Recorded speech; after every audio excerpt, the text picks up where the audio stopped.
Today we're going to take a look at our rain gutter.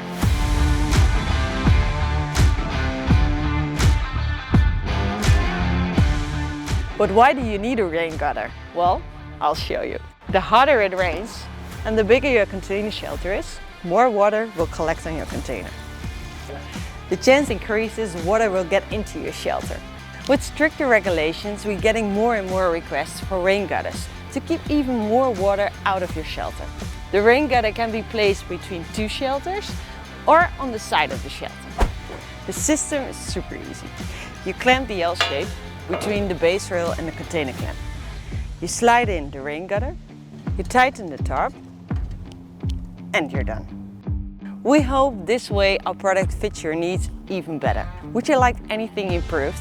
Let us know and we'll try our best.